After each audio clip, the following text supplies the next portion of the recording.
Hello,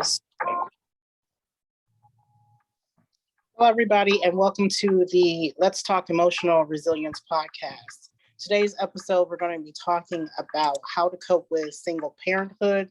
I do have a very, very special guest, Dr. Rhonda Bibbs, that will be talking about this subject with me. Again, you heard in the intro that there's nothing off the table with this podcast. I really like to focus on the things that really happen in the world and that, you know, things that people kind of struggle with everyday life. So I want to get into it. But before we get into it, I want to talk a little bit about some of the things we're going to talk about. So we're going to talk about like how some of us become a single parent, particularly mothers, because sometimes it's just this preconceived notion that you just need to choose better. But some of us went through a rough time, a separation, a divorce, or anything like that. What are the ramifications of being, you know, a single parent? You know, what are some of those emotional struggles and what does that look like? Because again, I kind of focus on, you know, providing helpful tips and education on how to heal emotionally. And how do you manage single, you know, motherhood for those of us, or I'm no longer single, I'm married now, but I had a significant part of my life that I was. And what are some of those helpful tips? But before we get started, I like to like do some research and talk about some of the literature out there on the research. So in 2020, there was about 15.3 million children living with a single mother in the United States, and about 3.27 million children were living with a single father. 79.5% of those families were headed by single mothers. So around half, 52.3%, it says, of single mothers have never been married, and almost a third, 29.3%, are divorced. 18.4% are either separated or widowed. And the median income of families led by a single mother in 2020 was about $49,000, $214, well below the 101 and 517 median for married couples. So out of more than 10 million low-income working families with children, 39% were headed by a single working mothers, keyword single working mothers, and about 4.1, which is about 4.1 million. The proportion is so much higher, of course, among the literature says Black Americans, African Americans compared to their white counterparts, which is about 36%. Of course, you know, things of racism and gender discrimination have profound effects on us Black women. But so I want to jump right into the talking point. Before I do that, I wanted to introduce my guest again, Dr. Rhonda Bibbs. Please just tell us just a little bit about yourself. All right, so as you stated, I am Dr. Rhonda K. Bibbs. I have a PhD in microbiology. I'm also and have all these other certifications. I'm certified in personal training, yoga, Pilates, used to be certified in Zumba, kickboxing. So that's my fitness kind of realm. My research in my PhD kind of area of life focuses on plant-based natural research and its antimicrobial properties against pathogens, microbial pathogens. So that's my area of interest. Mm-hmm. Awesome. So people are probably wondering, like, she has all these accolades and degrees. What qualifies her to even speak on this? But you are single parenting currently, correct? Yes, I am, and I'm single parenting right now.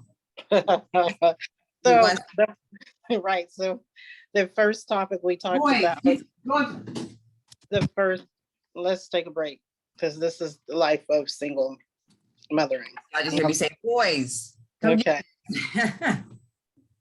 So becoming a single mother, you know, like I said, some of us were divorced, some of us had broken engagement or whatever. What do you think about, like, first of all, you know, if you don't mind, share just how you came to that situation, but more importantly, what do you think about this notion of you just need to choose better? Because I hear that all the time. It's your fault that you're a single parent, you know, you just need to choose better. Now, I think it does deal with decision making, but at the end of the day, you know, I don't want to say a con artist, but you just have those people out there whose intentions aren't, their intentions, once they come in the door, they have no intentions to really be honest, to really be trustworthy. Their motives, motives might just be selfish. I don't, half of it may be from decision making, because like I always say, and we've talked about this, red flags. Right. We're given red flags, and sometimes we'll shove those red flags off or make excuses or give reasons for those red flags. Right. And in my particular situation, I think that that's what happened with me, especially, I have a 6 and an 8-year-old. And in my mind, we were engaged to get married, but of course, as you can see, I'm not, because of situations occurring. And, red flags were like, whoop, but they were there. They were definitely there. And I contribute some of that to the fact that I was working on my PhD and in graduate school. So I couldn't really give time, and thinking back now, it probably was not a good idea to be in a relationship or trying to establish something like that. So that's why from the door, I always would say, or I started saying, this is what I'm looking for. This is what I'm looking for. These are my kind of guidelines.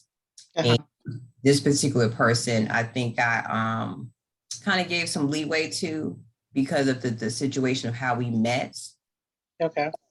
I don't think I held this person excuse me, everyday standards. Plus I was in school, so I couldn't give that attention. Sounds like it's like almost like distraction, maybe like distracted.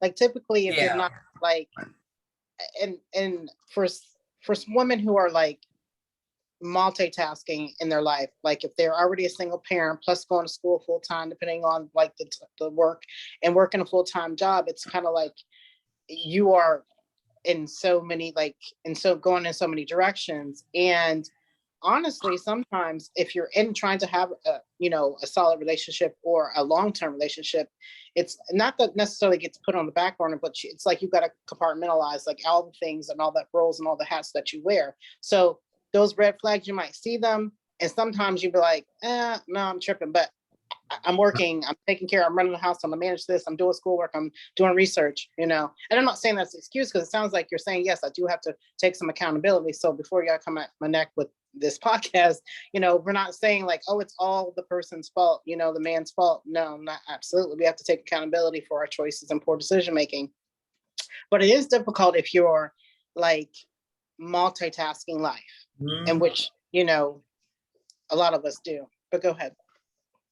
Yeah, so that's what kind of happened with in my situation. Just being in school. But once I graduated, it was like, I'm starting to see in color now. Right. I was seeing black and white when I was working on that PhD, and just so much goes on. And so, the requirements. So it was difficult. And then being pregnant while I was working on my PhD. So, So going back to the question of someone saying you should have just chose better. You know what I mean? Like, do you think that's just a blanket statement that applies to like for every situation? Or is it like, no, there's certain things that happen, I mean, what happens to, and I think about this, I'm thinking about what about the mother who becomes single, or the father, but we're talking particularly about single mothers because that's the perspective that we can speak to. But what about the ones who had the broken engagement or got divorced and now are single parenting? So you can't just say like, you should have chose. But I really hate when people say that, only because I know for me, like I've been bamboozled before. And you can say like, well, you naive, you should choose better, or you should know better. Everybody got judgment. Everybody has an opinion about that. But people do switch up on you. People do say and make promises and say, yes, I can do A, B, C, X, Y, Z. I have the same value systems and same morals. But then when you get in it and into the nitty gritty of the relationship, it's like, wait a minute, hold on, time out. Didn't you say, I thought you said you do this too. Like, and like, oh yeah, but what happened was, you know what I mean? So people do switch up, you know, people do change on you. And you can, so then the argument is, okay, so you got to take the time to get to know people, say, have these difficult conversations about your expectations of what you want. And I'm saying, yes, you can have all those conversations, and there be a clear understanding. And you say, okay, let's move forward and get into this relationship. And then somebody changes up. I think time is a big factor. Timing. And, you know, and sometimes time may not be, you know, any central factor, but I think when we start engaging with someone, it's almost as if time, sometimes it seems like things are going so well that sometimes it seems as if a week is a month, 2 weeks is 2 months. So time seems to not be present when you are engaged with someone that is making you feel good about yourself and feel good about just them being around. But at the end of the day, I think that, you know, the perception of you should have made better decisions. Like you said, you know, people switch up, people change, and people change, you know, over time. So just because you've gotten married and been married for, you know, 10 years, a decade later, people are different. So they have grown apart. That's very true. Speaking of the statistics that I just read about how it's really, it's a high percentage among Black women. I was reading an article done by the National Center of Institutional Diversity. Author Christina Grange, she talks about the evolving single mother narrative. And I just want to read a little bit of it because I think it's pertinent. The article starts out, are you going to be a single mom? And so it's this, her niece is asking her with this, and she's saying she's about 4 months pregnant with her goddaughter. Her goddaughter asked her, she said, I was 4 months pregnant when my goddaughter asked me this question as we walked through the park. I appreciated that she shared one of the many thoughts likely floating around in her bright, curious mind. And it was a reasonable inquiry reflecting on a socially constructed story that she was trying to understand. And she said, my reply was, I'm not going to be a single mom. I'm going to be an unmarried mom. That simple question required me to make a distinction not always made. I now feel that the lack of such a distinction is a disservice to everyone affected by it, including a young Black girl who, I will affirm, will grow into a woman with the power to direct the narrative for her future family. She says key takeaways from the article. So 2 issues with the use of the word single, because it makes assumptions about how parenting is or is not happening, especially as it relates to Black and brown families. She goes on to say that the language used is not accurate, but rather a way that political and social culture explains ways in which households are constructed as it relates to Black parents. This solo notion expands and the notion of single to more broadly referenced parents raising a child with no support, no parental, no family backgrounds in the home or close by. So she's saying that's not completely accurate because it doesn't take into account that some Black fathers are just as present, if not more present than fathers from other racial backgrounds. Additionally, it leaves little room for the range of kinship resources, which, you know, in our culture, a lot of, you know, kinship, grandparents and aunts and uncles kind of do help with some of the child rearing, can contribute to child rearing, including care providers such as grandparents, families, aunts and uncles. So I thought that was interesting because that's why I corrected myself when people say single mom. I'm single parenting. You know what I mean? I might be single in the fact that I'm not married or dating or engaged to be married, but I'm parenting. I'm single parenting. A single mom kind of is like, I'm single looking for someone to replace. But it was an interesting perspective that, you know, that she talks about. Just a little bit, like, what do you think about that? This whole like single mom, like the term, I guess. I mean, honestly, I really never thought about it. Mm-hmm. But personally, I don't see, I see the distinction when she says, you know, I'm not a single mom or not, I'm a unmarried woman. Yeah. it does kind of take your idea off of, oh, okay, well, that's single. I think it's the word putting that in there, because so if I was with someone, will I not be a single mom if I'm not with someone else and not that person? I don't know. So that kind of changes it. Yeah. That it's just that word single. It's like every time I think about it, I just have all these thoughts. Like it's just hard out here. It's a hard knock life out here. Single parent. I'll tell you that much just from experience. And I guess for me, being a single parent wouldn't be as hard. And that term makes me want to not say single parent anymore, maybe unmarried mother or something of that nature, because yeah, I'm single, but in all aspects, but I don't know, it is something about that word single. Yeah, that's what I thought. It was interesting to bring that perspective, because we never really think about it like that. We just kind of just say single mom, but not even kind of like looking at the implications of that, particularly for the Black culture. You know what I mean? Because there's this preconceived notion that Black men just have a bunch of babies and leave them, and single mothers, Black mothers particularly, they're just left raising. And some of us do have support systems and some of us don't. I think too, there was something that, I don't know, maybe a year or so or two ago about, and I don't want to quote it because I don't want to misquote it, but it's something that Jill Scott said, that how she wasn't a single mom. And she talked about like how she has these different support systems. So it's an interesting perspective. But now that we talked about like how you become single mom, let's dive into the ramifications of being a single mother. Like, what does that really look like? And I can tell that there are significant emotional struggles to single parenting. There's a sense of, and you can back me up with this, but there's a sense of loneliness, sometimes depression when mothers can't share good or bad experiences with parenting. I remember there feeling like there's never a time out. Like I don't get a time out. Like if I'm going through something mentally or emotionally, I'm struggling with depression or anything like that, or I'm stressed out or I have a really bad day, I don't have anybody to relieve that to. I don't have a partner to be like, okay, can you just take him for a minute and let me just have a moment to myself, let me decompress. And your self-care goes kaput sometimes, you know what I mean?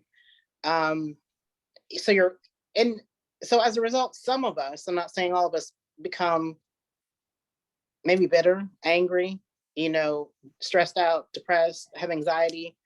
And then it's like almost difficult to maintain work-life balance. So let's talk about the emotional or the ramifications period. It doesn't even have to be like emotional, but what are some of the ramifications that you had to deal with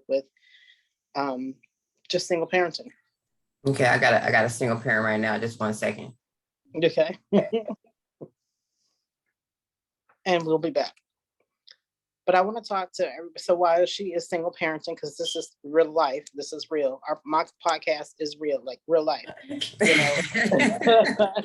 This is real. Like, and that's the reason why single parenting. I read in action. And I mean, I keep it real. No, I just wanted to really talk about things that you would go to in everyday life, because it is a hard life, and everything costs $14 billion, right? So talk to me a little bit, about some of the ramifications, because somebody, young mother needs to hear like this. So the ramifications of single motherhood is difficult. And I guess for me, I don't really have that support system. So it makes it difficult. So like you said, this idea of break, this idea of when is it going to end? And I think some days I have to catch myself, because, sometimes I just go through the what is it? I don't want to say the process, but go through the routine of being a mother, and it can be stressful. So, I may lash out on the kids because I'm just overwhelmed, because I'm mama, professor, I'm this, I'm that, this, that. And and I'm sitting here thinking like, and it shouldn't be that way. I should be able to co-parent with the other parent and be able to sit down and talk and be able to figure out a way that we can both kind of share the responsibility of the kids. It becomes upsetting and I guess a disappointment when, like you said, because at the end of the day, you made a decision, you chose this person. At the end of the day, regardless if that person was bamboozling you or you didn't see the red flags, pay attention, but you still made a decision to allow this person into your life. And that was the point, to have children by that person. And it's a disappointment when you do that, because I don't know, I can't speak for nobody else but myself, but I'm older, so I was kind of cautious, or tried to be as cautious as I could be when bringing that other person into my life, because I had one child and I want to repeat in the past. But for me, a change was, okay, well, in the beginning, I'll tell them, this is what I'm looking for. This is what I want. This is what I'm expecting. So if you can't, give me those expectations, or if you're not, if that's not what you want, I'm cool with that. Get out. But be straight up and be straightforward, keep it real. If that's not what you want, tell that person, that's not what I want. You cool, I'll chill with you, but I can't allow you to get on a certain level if that's not what you want. So when this person acted like that's what he wanted, then like you said, that's when that's not what he wanted. That deception, so there was deception from the beginning. There was the line from the very beginning. But it's unfortunate, because at the end of the day, as everybody say, who loses? Yeah. Because they have to deal with that. I think you bring up an important part about like not having the time out, about how we have to be cognizant of like might have misdirected anger and take it out or be short with our children. And that was one of the things that I kind of struggled with, years ago, 15 years ago, trying to like single parent, go to school full-time, work full-time or whatever. And I'm not going to say I didn't have support systems, because I had awesome family, awesome friends, you know what I mean, that helped me along the way. But the other parent lived very well. It continues to live very well, actually. And just, was just not a great of assistance. But like, so the financial support certainly is helpful, because like I said, things cost $1 billion and it's a gazillion dollars to raise a child, whatever. And the thing about people, they think that if you meet your child's basic needs, then that's it. But for me, I'm gonna speak for me. So it's more than just meeting the basic needs. I need to be able to provide my children with an opportunity to be a well-rounded person. So that means if they want to participate in extracurricular activities, be it an instrument, a sport, karate, whatever, swimming, however, I want to be able to provide that opportunity for them.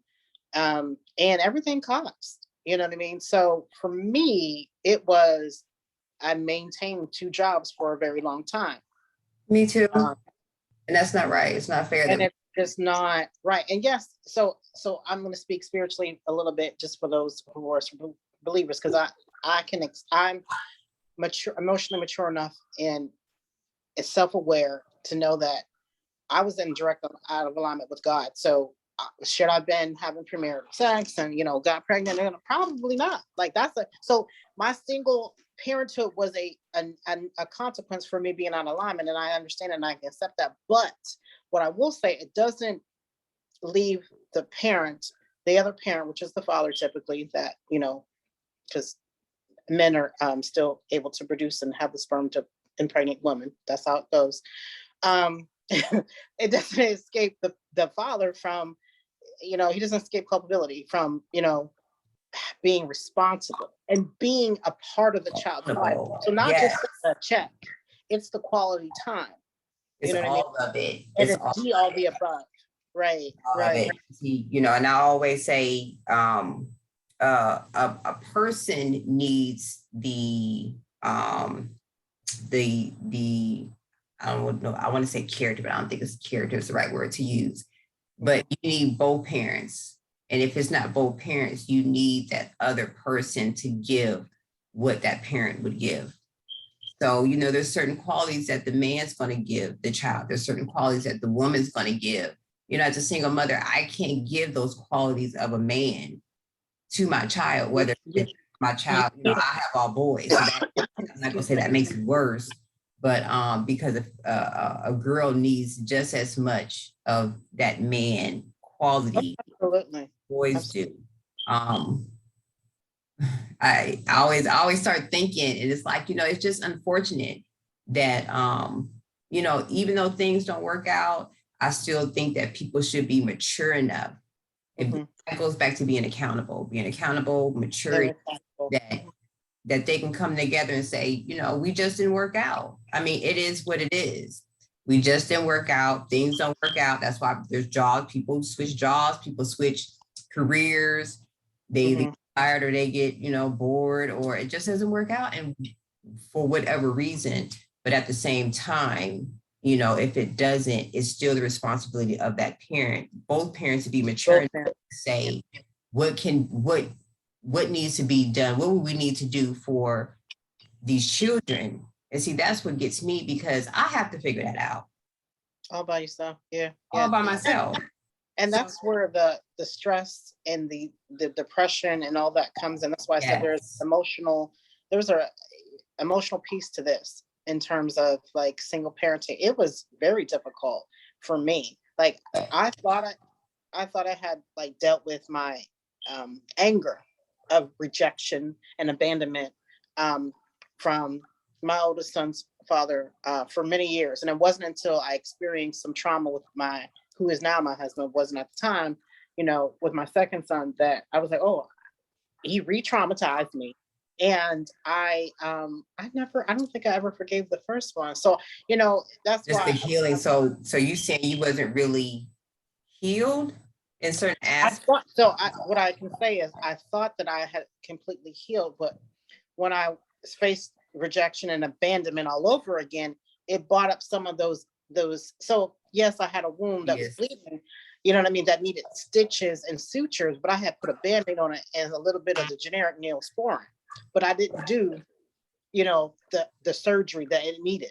So not only did I have to heal from the current trauma, I had to heal from past, So I had to deal with it, and I recognized in that healing process and doing the work, because boy, is it work, of forgiveness, and just getting him like building myself up or whatever, and getting myself, for me, it was realigning myself with my values and my morals, but also getting myself back and realigned with God and my relationship with him. Because for me, and I can't speak for anybody else, I'm speaking for me, that set me on a diverted path of my purpose, but there's always pain and purpose. And here I am with this podcast, and wrote a book and did all these things, and now with my life coaching and consulting practice. But what I am saying is, through that process, I didn't realize that I hadn't forgiven my older son's father. I had a lot of still pent up rage and anger, so it was like, oh man, my double whammy. Like I really had to do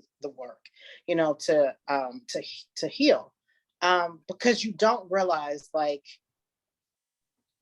all the things that you go through. So when you sit back and think, and again, I'm speaking from a woman's perspective, and because there certainly are single parent, I have, a friend that's a single father, but when you think about like all of the things that you've gone through physically, your body to bring the child into the world, all of the life altering things that had to happen, in terms of like, maybe if you made plans to do something in your life, or it was always like, for me, it was always my plan to get the PhD, but life happened through the choices that I made, of course.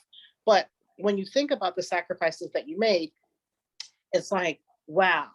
And again, my oldest son's father lived very well and continues to live well, and did the bare minimum, if anything, and he's been consistent throughout my oldest child's life. So, and it wasn't until I had him getting ready to have another child that he came back into the picture to say, I'm going to be, consistent and all this other whatever. But that's a whole nother story. But I'm sharing that to say that I had to do a lot of emotional healing. I had to do a lot of work just by virtue of all these years of single parenting and just being like, oh my God. So what I'm sharing this to say, like, what also I developed was the superwoman. I had a cape. So I was like, I remember being in therapy because, therapists need therapy, but I remember being in therapy and my therapist at the time was saying, you're so darn driven. I don't understand why. And to me, it was like, I need to finish grad school. Working for the state. So I have to have a job and I have to do this part-time because I got to clock my hours or whatever. And I have to figure out how to get basketball practice or what. So it was like the superwoman thing that I don't have a choice. But my health is going to go bad. He said, your health is going to go bad. Your body's going to go bad. And blah, blah. I'll see you when you're 40. And he's right. So fast forward 10 years, my back ache. Because sometimes we neglect because I did presentations on wellness, self-care, and we get so distracted. And like you said, this driven because I feel like I don't have options sometimes. Options. So being a single mother, Black woman, professional, yes, any streets, yes, a hard knock life, yes, financially underpaid. Yes, I am. I ain't gonna tell y'all where I work. Financially underpaid. So sometimes I just feel like I'm just feared. So that's half of why I am experience some stuff as far as my professional realm, but that brings me back to the thought, like you said, it's just a hard knock life. But just the idea of no rest, gotta stay driven. Sometimes I feel like I have no options. Right. And that brings up, like you said, another, I'm not gonna say rage, but I do get upset because I can't say what he's doing. My father of the last two, because I don't see him, I don't have a conversation with him. All I know is what I do and what he doesn't do. So if you're not doing, then that means, everything, I have no options. He has options though. He gets up, he goes about his day. I got to get up. I got to think about. I got to clean. I got to buy the clothes. Get them ready. I don't even know, huh? Yeah. I said, get them ready for school. Yes. Fix their food. Even if you're sick and on your deathbed, you don't have a choice. And it goes back to this old saying, "Mama's baby's daddy's maybe." And I mean, as a young kid, I would hear that, and I didn't understand. I certainly understand it now. But it's kind of like you said, you don't get a choice. So if you sick, tired, going through changes, your body going through changes, going through mental changes or whatever, you got to get it together. You see what I'm saying? No, but not realizing it's a double-edged sword because you are contributing, to that emotional trauma because you're not resting. You're stressed out. You see what I'm saying? So it's like, that's why I wanted to talk about this, because it's real. And there are so many of us like just saying, throwing my hands up, and some of us just and when you say that, I don't remember the female's name, but I know there was something. I'm not sure how true it is, but I think somebody looked it up. That had the two boys that committed suicide. Suicide is rampant, especially in the Black community. But this happened maybe a year ago, and just to hear a single mother just say, "I can't do it anymore," and she was like you said, "I don't get a break." And I remember reading her post, and she was like, "I go to the bathroom, I still can't get a break." But that's me, and there was a time where I would go sit in the bathroom to get away for a minute, to kind of depress for a second. Yes. Yeah. I'm like, I can't get a dang break. So it gets frustrating. It gets all of those. It makes you maybe fall into those realms of depression. But what I try and do, I try and make sure I'm consistent with working out, with doing something physical to get that, to release that instead of on. So that I try and be consistent with that. But just it's and I always say, I'm like, it's not fair. It's not fair. And what I'm getting tired of are people saying life isn't fair. I understand that life is not fair, but certain situations could be done a little better to enjoy life a little better. Like I shouldn't be going through this. I'm dealing with another grown person that I should be able to sit down, like I said before, and say, this is what they need. So what are we going to do about it? But for me to have to think about, like you said, these outside activities, cooking, cleaning, and there's some days that literally I can't move. My mind be like, get up. You got to wash some clothes. You got to go, And that's burnout. And that's like, and we could talk about this. That's like, I always say, like, there's people who, so when I worked child welfare, there was like people who, like, parents, so people, we get a call, I'm like, oh, you need to remove this child because the parent is smoking weed or something like that, or the parents is drinking. And there are these high functioning people who have substance or alcohol abuse, and it's the same thing with depression. There is a high functioning, especially among Black women, depression. Like, you don't have a choice. You keep on going. You show up to work every day. You pay all your bills or what you can or whatever, to rob people, PayPal, whatever you have to do, whatever. But you don't have because you have this mentality that I don't get a choice. I have to, and I have to take care of my kids. You start functioning, but you're still depressed depression is not, let me, for the people in the back, depression, especially among our culture, is not necessarily seclusion and crying all the time and, listening to Mary J. first 2 CDs. It is really, sometimes it's anger outbursts, it's moodiness, it's irritability, it's anxiety, it's all these things. You know what I mean? And for me, like mine was, my depression manifests itself in anger outbursts, or irritability. I mean, and I just need to, and I've always been this type of person. Like, I just need my own space. Like, I love you, I love my children, love my husband, love my people, but I just need to, and I need my own space. So, but it is real, that high functioning depression. But so now that we talked about like all the ramifications, the emotional, the financial burdens, you touch base on like some of the things that you do. So let's talk about some of the helpful tips, because a part of this podcast is to offer some helpful tips so that people don't suffer in silence and people don't decide to end their lives or know where to go or what they can start doing to help themselves. And the first thing to do is not to lose hope. And I think we get so, and then when things, I mean, you were there a couple of years ago when I was experiencing the move from Alabama to Charlotte. It just, everything that was just happening, like month for the whole year, something traumatic. Those of you who don't know, we have been friends for probably about 30 years. Yeah. So, and we're in our 40s. So like, we've been through some life together.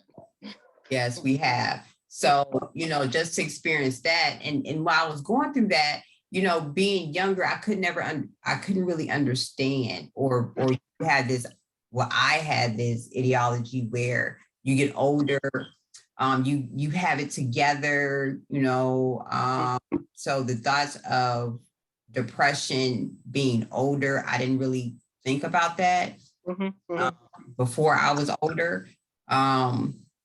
And I know around, just seeing people like Kate Spade and was it with Donovan? I forget his first name.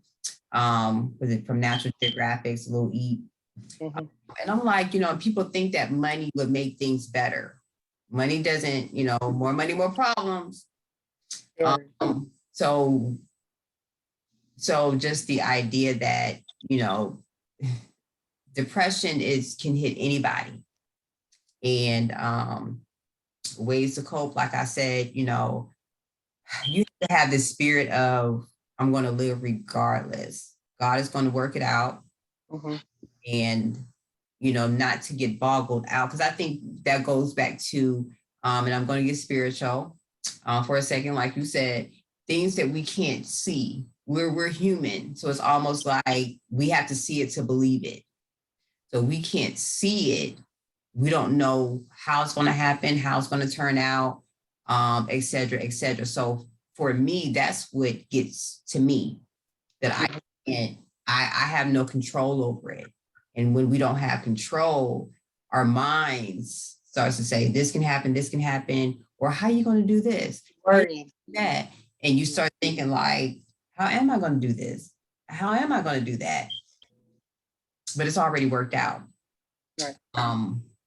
To get back to, as far as back to the coping, I try and work out.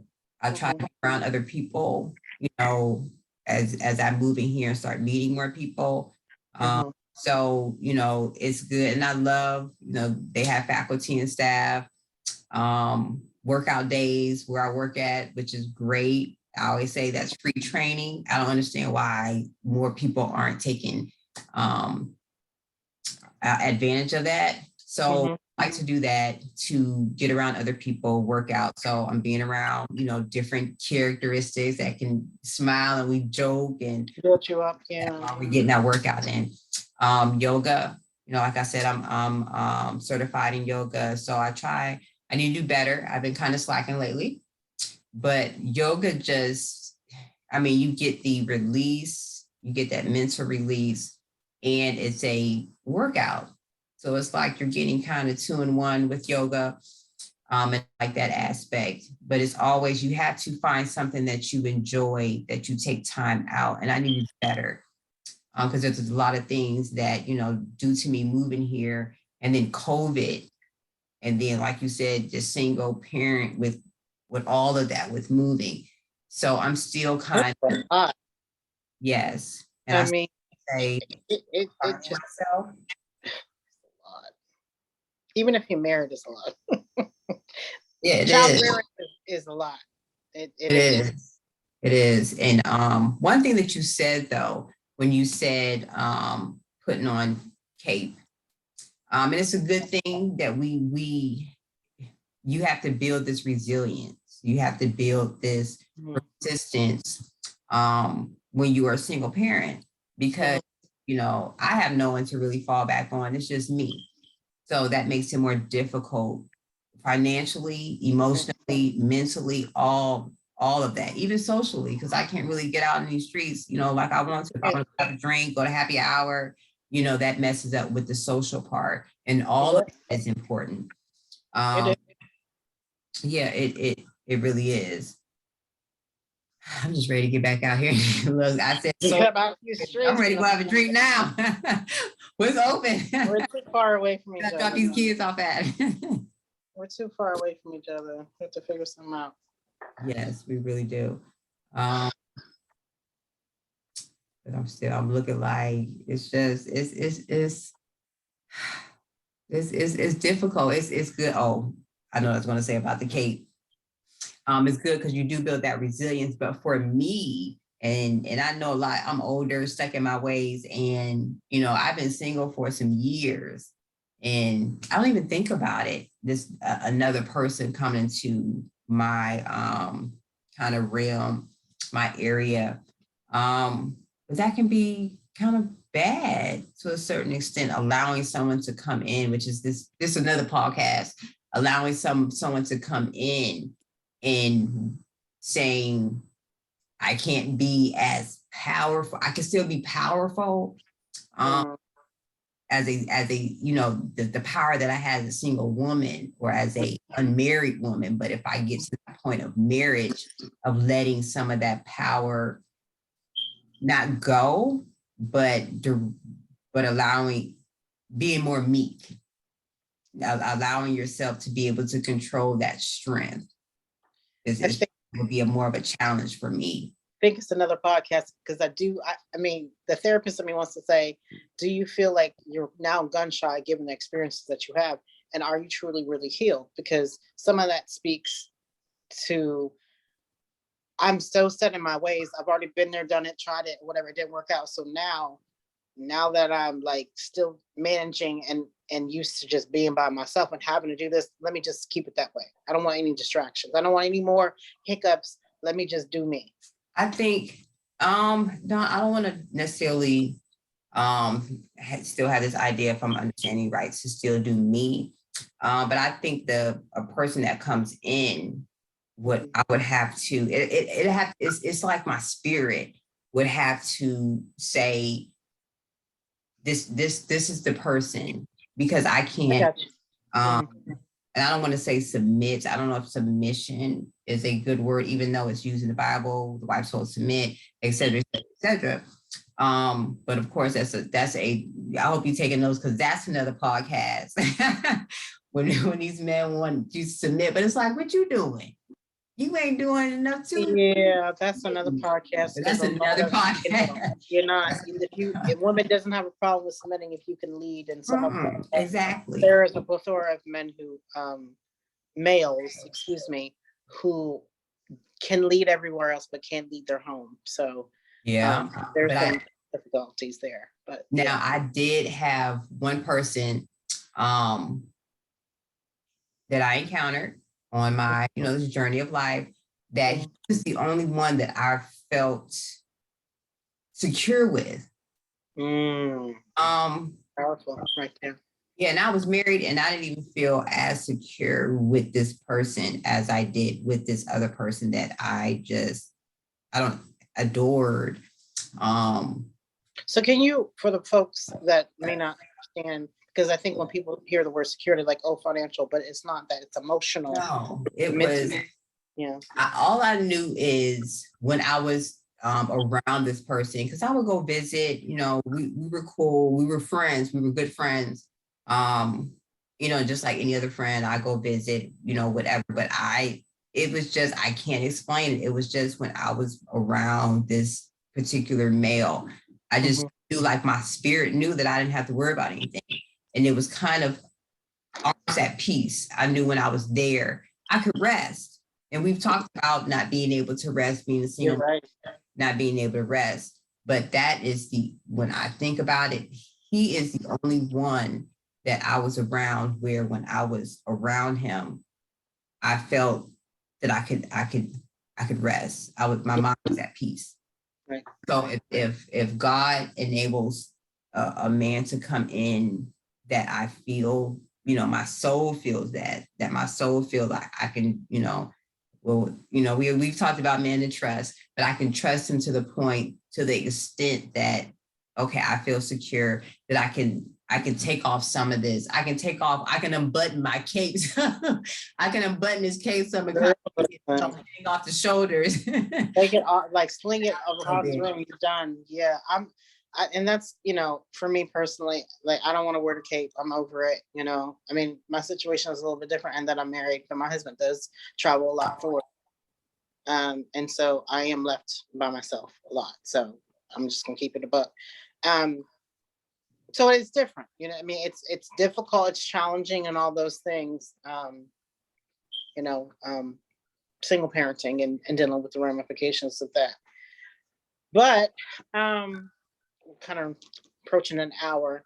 I did want to thank you certainly for giving some of the helpful tips and sharing your experience and your story. But for those of you listening, as promised, I always like to leave the show on a positive note with providing some solutions or helpful tips. So here are my tips today. If you are single parenting and kind of just really struggling and feel like you need some help.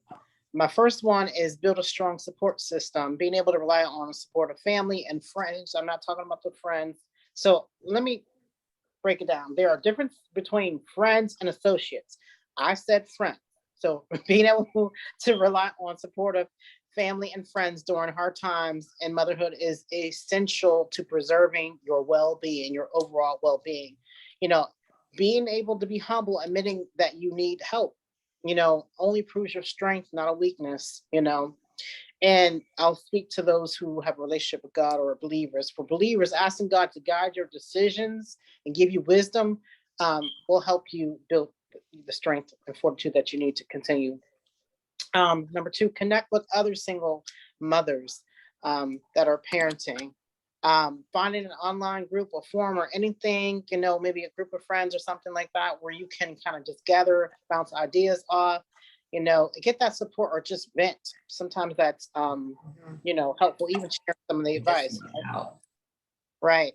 Take time to yourself will be my third tip. I cannot stress this enough.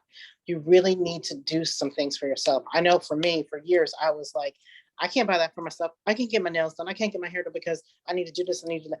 Child, listen, I work very hard. I've always have. No one has ever really, taken care of me in that realm. I haven't dated many men that have done that for me in my adulthood. That's a damn shame.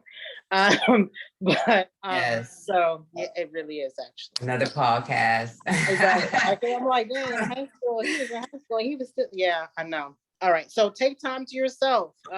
While it may be hard to achieve, setting some time, some side, to just be in the moment.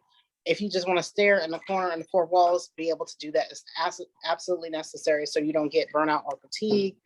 Try to find somebody babysitting. Okay, wait a minute, mommy's almost done. And number 4, seek professional assistance, whether seeking psychological, financial, or general help. Just again, that humility piece, be able to say, I need help to help navigate the single motherhood, or a trusted friend. Hopefully you guys have some support systems or some trusted friends that doesn't run into your business, but is there to support you. I know for me, the girlfriends that I've had, for several years, you, Ron, Dr. Bibbs, D'Amica, Ibis, Tanya, and Joe, like those are my core friends. I have those people who and my cousin Tiff, I have those core friends who speak life into me, say positive things to me. But the friends, that, along the ways where I've struggled were there to help me. So that really does, it really does help to have somebody to turn to sometimes, even if it's just blended ear. And can I say something about support? It's important to have support, but if you don't have, because this was a discussion with me and someone else, one of my other friends, as far as physical support.